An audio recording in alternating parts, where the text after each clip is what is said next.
Hi everyone, it's Susan.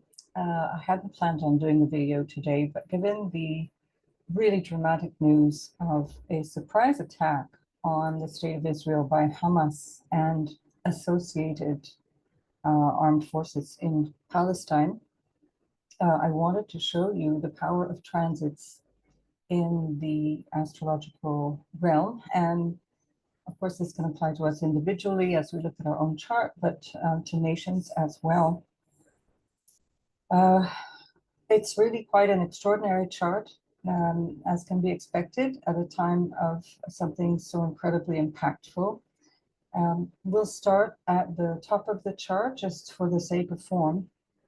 And I just want to point out that in the ninth house, ideologically, so ninth house is ideology, it's the rule of law, it's for countries. The ninth house represents government, it represents legislation, it represents aspects of the judiciary. Now, we've had months and months and months of protests in Israel because the extreme right-wing government is stripping Israeli judiciary of its powers. And here we have the sign, as rather the planet Jupiter, which represents the judiciary on the North Node. So here it's retrograde. It's already been across this point. It has been there for the last couple of months, really, effectively, in terms of the degree conjunction. It's stationed, remember, at the 15th degree, and it's going to come back to this point only in March. We also have Uranus, which stationed at the degree of the sun. So Israel's sun was where the Uranus station was, again, just a couple of weeks ago, very recent, at the end of August. I'm sorry, I forgot to check the dates on that. But that Uranus station on the sun is very, very powerful. When planets station conjunct other planets, especially the identity of a country or an identity of a person, the role and purpose of a country, in this case, in the ninth house, in Taurus, which is all about security. It's all about material security. It's about land, Taurus representing land and resources, and we have Uranus there. Now, this is again going to be challenged when Uranus comes back to that point, but before Uranus comes back to that point, it's going to be conjunct Jupiter at that degree as well. So that degree point will be about the 21st degree of Taurus, and that comes around in the spring. Hang on, let me just not talk nonsense here, and I'm just going to remove that chart and put the transit so I can be sure of what I'm saying here. We want to go to the 21st of April because I might be confounding the date and the degree of the transit. So yeah, I think I'm right on both counts. It's the 21st of April and the 21st degree. So let's just go a couple of weeks ahead. 14th, hang on. We're just going to go days ahead. This is how that works. You have to keep moving the clock until we get to the exact conjunction. And there we have it in the 21st degree, almost the 22nd degree on the 21st of April. So we're going to have a very strong impact, a very strong influence of this event and a recall, let's say, or a consequence or a result that will show very powerfully in a relatively explosive, dangerous way. We have to see this in the mundane astrology. It's not nearly as optimistic and beneficial as personal astrology. We also see at that same point, that's the ingress of the sun into Taurus, and we see at that same point, we've got the sun in a trine to the ascendant. So this is very, very powerfully going to affect Israel and the image of Israelis of their own country and the way that they represent themselves. This is the people of Israel. And we also have the sun in square to the moon, so something very challenging for the people being represented by the moon there. What else have we got here? Okay, I'm going to just come back to that shortly, but I'm going to switch back now to the recent chart here that we've got of this Hamas attack. So the hour that I got, I took from the news, and it seems to have been roughly 7 a.m. in Israeli time. So that puts it at about 4 a.m. and British time. I'm trying to use Greenwich Mean Time. So maybe have I got that wrong? That's BST -1. No, that's Greenwich Mean Time. Okay. Now, the other thing I want to call, so we've got Uranus here, Jupiter connecting very strongly to the North Node, the destiny, the questioning of the legality, questioning of the rule of law, questioning of authority, questioning of one's notion of purpose and wisdom even, and that is tied into the same energy that we get here from Uranus on the Sun.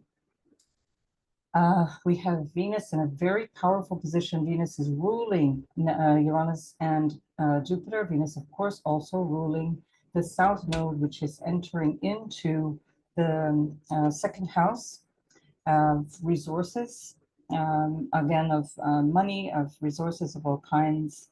And we're looking at that South Node now in a trine to an exact trine to the natal Uranus. Gosh, it's incredible how literal astrology can be. Mars, which is also ruled by Venus, keeping in mind Venus is in traditional astrology and especially in mundane astrology, not always benefic. It is also a representative of war. It's the justification of war, if you like, and it's also Venus is also a warrior planet. It's a warrior in mythology. Venus is exactly conjunct Mars, ruled by the Sun in that second house, which is just passing a conjunction with Neptune. Let me speak to that in a minute. I want to just finish up here with Venus. So Venus is squaring the midheaven, so the squaring to the midheaven that she rules, which is deeply impactful, especially the fact that she's conjunct to almost the arc minute of the degree. And in fact, if I've got the time slightly later, because that was an approximate time, then that would be an exact conjunction of Venus-Mars.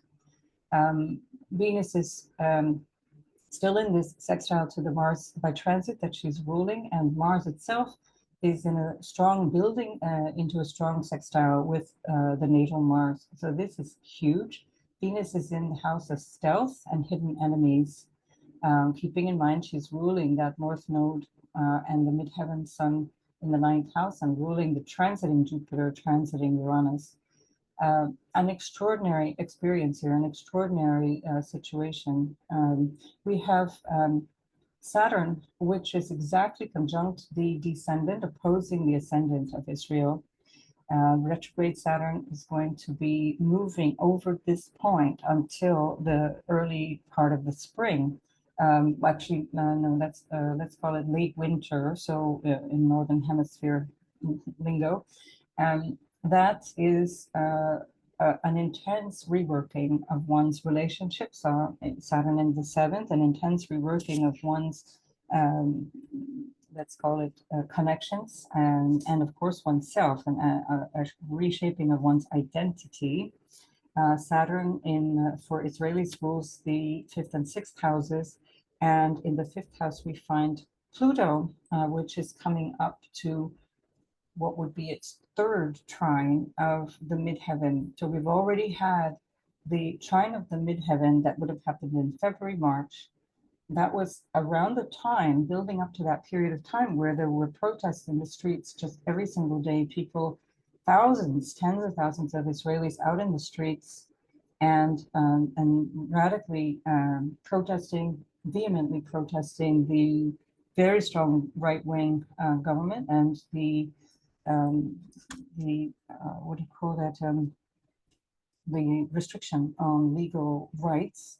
So that, of course, is that trine from the 5th house of militancy to the midheaven. Now, it's interesting that the resources, 2nd house resources, can also be with regards to the military. We see 5th house can also be military, 6th house also in different aspects of whether you're considering them as a resource or the actual people and the soldiers involved, and then the duty and so on. And it's interesting that over the last few months, many Israeli soldiers, keeping in mind that they have a duty, they have a conscription, minimum, I think, 2 years service in the Israeli army, They are, many of them, refusing to fight because the circumstances are so unjust. We don't know. This could be one speculation that they could be one of the reasons that the military seems to have dropped the ball on this attack, because with all of I think Israel is possibly the most terrifying secret state in the world. It definitely is. People are hyper controlled. People are surveilled to the extent of a genuine invasion of privacy, particularly Palestinians. And the Israelis missed this one. They did not see it coming. And this is Yom Kippur, which is an extremely powerful, very important holiday in the Israeli religious calendar.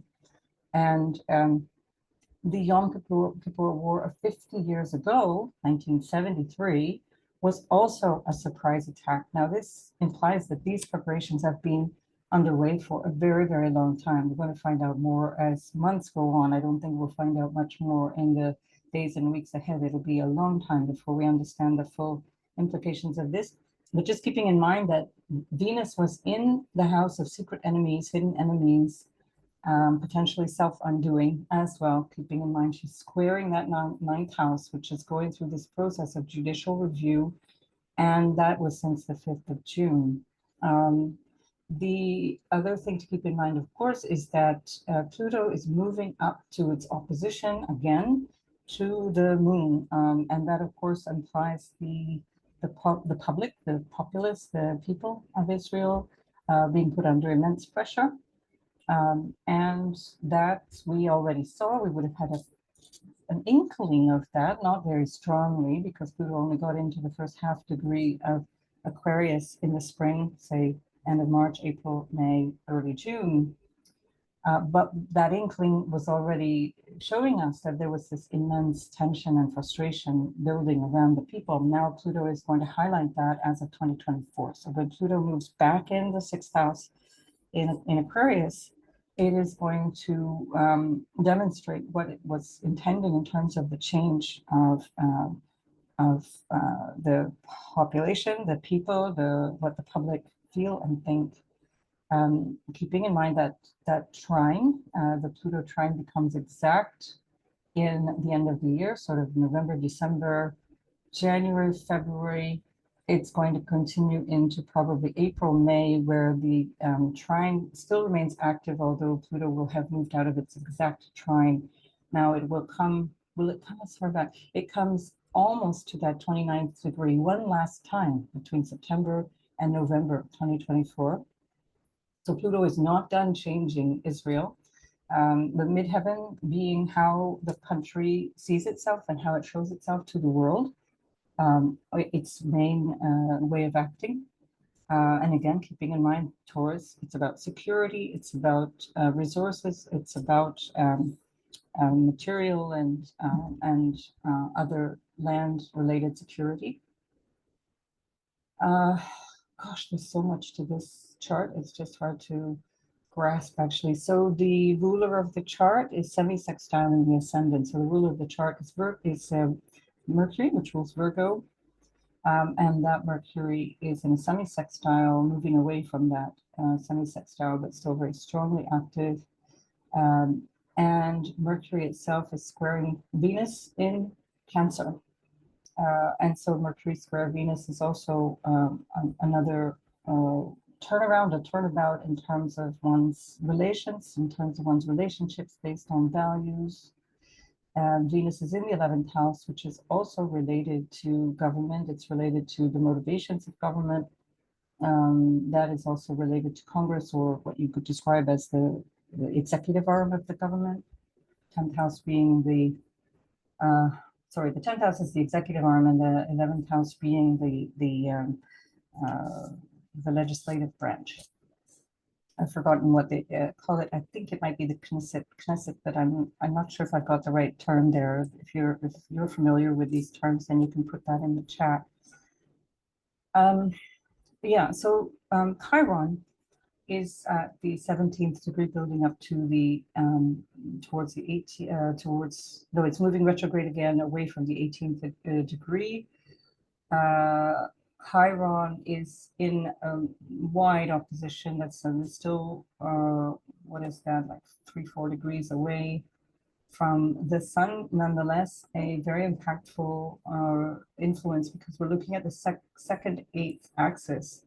Now, the second house, eighth house, is other people's money. That's where we find the North Node. This is how a country borrows and lends, for example, in the eighth house, how it, the results of its dealings with other countries, ruled by Mars, which is in opposition, and on the South Node. So again, something's changing in terms of the values, in terms of the ideas of, again, Libra representing legislation as well, in terms of the energy of the sign. Mars, of course, representing the North Node there in Aries, the god of war, in opposition to that North Node conjunct the South Node. It's incredibly literal what's going on here. We've just had Mars on this 4th of October conjunct that South Node, and Mars is still very, very strongly building that square with Pluto, which is coming up to exact in a day, 8th, 9th, well, all this week, Mars is squaring Pluto. I mentioned in an earlier video how volatile this is. I just don't even know anymore what to say. Mars is also building to a square with the moon, and so this is like the populace being under attack. Right, I don't want to belabor this. I've got other appointments today. I just wanted to point these things out. Perhaps the last thing I'm seeing here is Venus in a trine to Jupiter in the 4th. Jupiter is retrograde in Sagittarius, so very powerful. It's in opposition to Uranus, so that leads to this instability of Jupiter in the 4th, which is all about property and land. That Jupiter in Sagittarius being ideological, issues of land. Venus is trining that while conjunct to Mars there and squaring the midheaven and IC, the IC representing the people and the mood of the people, as well as the foundations of the country. The MC midheaven representing, and which Venus is ruling from Leo, representing again the purpose and sense of how a country sees itself and how it shows itself to the world. What else to say? This is just phenomenal. I wish everyone in this circumstance well. This is an incredible world that we're living in. It's incredibly demoralizing, the way we treat each other. I don't know what else to say. I think it's probably, the less I say, the better, probably. Just one last thing too. Sun, of course, has just transited Neptune. That, of course, would be the not seeing clearly, and delusions around the second house, which is about security and about finances and about values. And the sun has just triggered that by a couple of days. So all of these things are in progress. There's still a lot to be understood about this chart. Just noticing, oh, I didn't see that. Sorry, can't stop. Jupiter is squaring Pluto in the natal chart. Good God. Pluto conjunct Saturn in the natal chart in the 12th house. Again, hidden enemies, deception, hidden motives, etc., through the 12th house.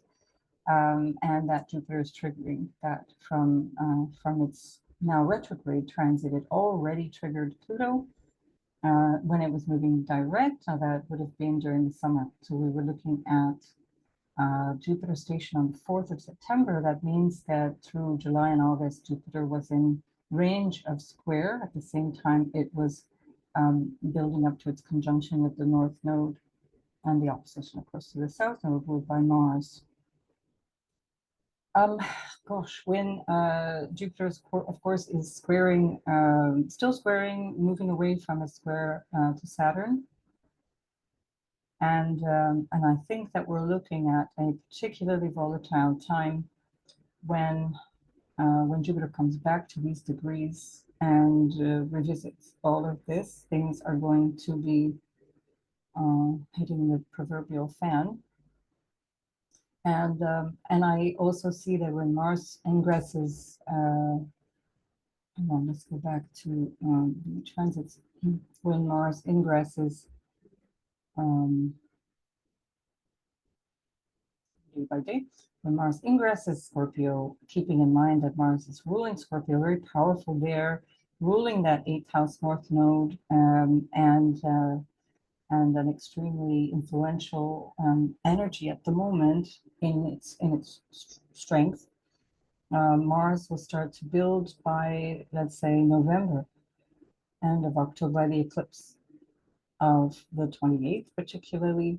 Mars will be building to that exact conjunction at the very beginning of November, conjunction of the South Node, of course, opposition to the North Node, which will have now a new square from Mars transiting through the 3rd house to Pluto in the 12th, then Mars squaring Saturn, the ruler of the chart, approaching a square, moving away from that square to Saturn, approaching it at the time of the eclipse. If we come just now to the eclipses, this I will promise you will be the last thing that we're going to look at. I just really wanted to show you this, how literal things can be sometimes with the astrology. We're going to look first at the eclipse in Libra, which is coming up only a week away.